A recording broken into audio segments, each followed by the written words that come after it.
Si vous vous sentez proche de cette personne, ou plutôt de ce qu'elle mange, parce que c'est pour vous la solution la plus adaptée à ce que votre corps a besoin, vous vous dirigez vers un régime paléo, ou vous êtes dans l'alimentation paléo peut-être déjà. Bonjour, c'est Jérémy et dans cette vidéo, je vais répondre à plusieurs questions. Est-ce que c'est vraiment utile de suivre une alimentation paléo? Pourquoi il y a des problèmes à suivre ce type d'alimentation? Et quels sont les avantages et les inconvénients au quotidien? Manger paléo, c'est manger des fruits, des légumes, des fruits oléagineux comme les noisettes, les noix, les amandes ou encore la viande, le poisson ou les œufs. L'idée, c'est de manger les aliments les plus bruts possibles, ceux qui proviennent de la nature, et d'écarter au maximum les aliments du commerce. Alors si on regarde de plus près ce régime alimentaire, par rapport à une alimentation traditionnelle et aux recommandations diététiques aujourd'hui, on voit que le régime paléo demande à manger plus de protéines par rapport aux besoins nécessaires du corps. On mangera naturellement plus de légumes également. Il y a globalement un apport en matière grasse qui est plus importante de manière générale. Pour autant, est-ce que manger plus protéiné, plus gras pose problème? Est-ce que ça présente un risque pour la santé? Eh bien non, pas du tout.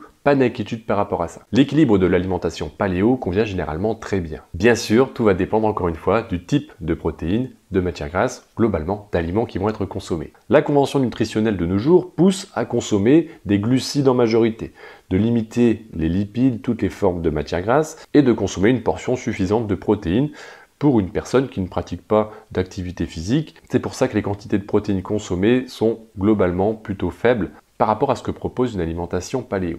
Par contre, le régime paléo met en avant de bannir les produits transformés. Le but de ce régime, c'est de se rapprocher de ce que faisaient nos ancêtres, de ce qu'ils mangeaient, et cela, ça a duré environ 3 millions d'années. Mais il y a quand même une incohérence à consommer de manière paléo. Pour les personnes qui connaissent, qui pratiquent ce régime, on suit cet équilibre, ces principes de fonctionnement. Alors sans vouloir être gnangnan sur le sujet, est-ce qu'aujourd'hui c'est réellement possible de se calquer sur ce que consommaient nos ancêtres, notre lointain cousin germain du paléolithique? Et bien sûr que non, c'est impossible. Et pour cela, le régime paléo s'est quand même adapté au XXIe siècle. Des tolérances ont été instaurées sur des aliments semi-transformés acceptables. Par exemple, on retrouve l'huile qui provient d'une plante ou d'un fruit. Il y a une transformation, donc logiquement, ce n'est pas paléo à 100%.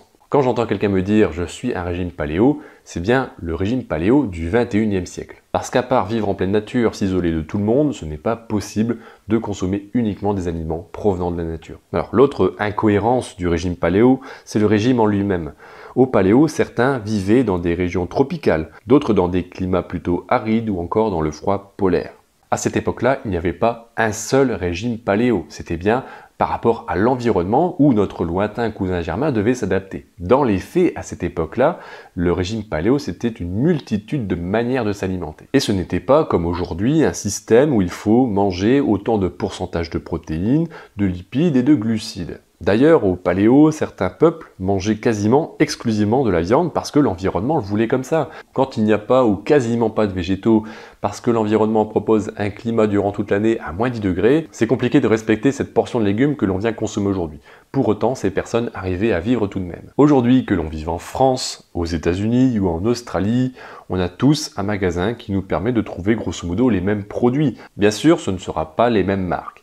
Enfin, quoique le Coca-Cola se retrouve partout dans le monde. De manière générale, le régime traditionnel, conventionnel d'une personne d'un pays développé se rapprochent globalement les uns des autres. Est-ce qu'il y a un mensonge derrière le régime paléo? Effectivement, par rapport à ce que l'on nous préconise de manger aujourd'hui, il y a un vrai décalage. Au paléo, c'était de bonnes sources de protéines, des légumes, des fruits quand il y en avait, des baies. Il y avait également la présence de matières grasses consommées en plutôt grande quantité, surtout durant les périodes de l'année où il faisait plus froid. Et oui, effectivement, les végétaux ne poussent plus forcément bien en hiver, voire plus du tout. Et donc, la graisse de l'animal était très recherchée pour tout un tas de besoins, dont celui de se nourrir quand l'hiver dure plusieurs mois. Et quand il n'y a pas d'autre chose à se mettre sous la dent, tout simplement. Encore une fois, je ne suis pas là pour critiquer un régime en particulier, je vous explique juste que si vous souhaitez vous lancer dans cette démarche, vous n'arriverez pas à appliquer clairement ce que faisaient nos ancêtres. J'essaye de vous donner un aperçu global sur la situation pour vous situer et que vous puissiez prendre votre décision pour savoir si vous vous lancez dans cette aventure du paléo ou non. Maintenant, est-ce que le régime paléo est le meilleur des régimes alimentaires? Il y a des avantages et des inconvénients lorsque l'on applique le régime paléo au quotidien. En avantage, on retrouve que c'est une alimentation qui est adaptée à ce que notre corps a besoin. L'équilibre alimentaire correspond bien à ce qu'il nous faut. Par contre, cet équilibre nous convient si c'est bien fait. Et donc on en arrive logiquement à notre premier inconvénient. Si on ne sait pas comment faire, comment suivre une alimentation paléo, c'est compliqué et on peut mettre sa situation de santé en danger si l'on fait n'importe quoi. Autre inconvénient du paléo, ça coûte cher si on n'a pas de bonnes habitudes pour manger naturel sans y laisser des plumes au passage. Et pour finir, l'inconvénient qui est pour moi le vrai inconvénient, le seul et réel peut-être, en tant que diététicien, je reste sur la position que c'est un régime.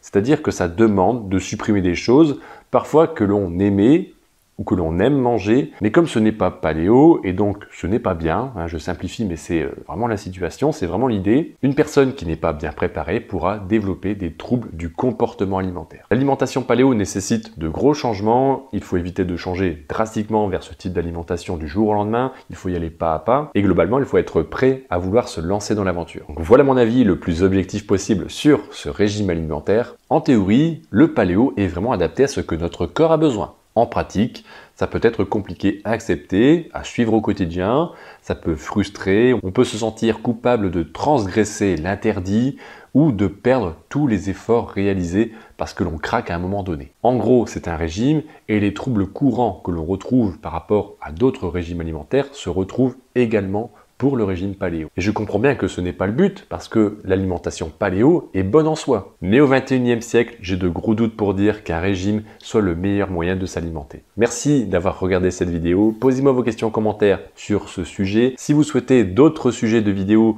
sur des régimes en particulier, n'hésitez pas à me le faire savoir dans les commentaires. N'hésitez pas également à me laisser vos commentaires pour ceux qui pratiquent peut-être déjà ce type d'alimentation, et si vous êtes d'accord ou non avec moi sur tout ce que je viens de vous raconter. Dans tous les cas, on se retrouve pour une nouvelle vidéo et un nouveau sujet. Portez-vous bien et à bientôt.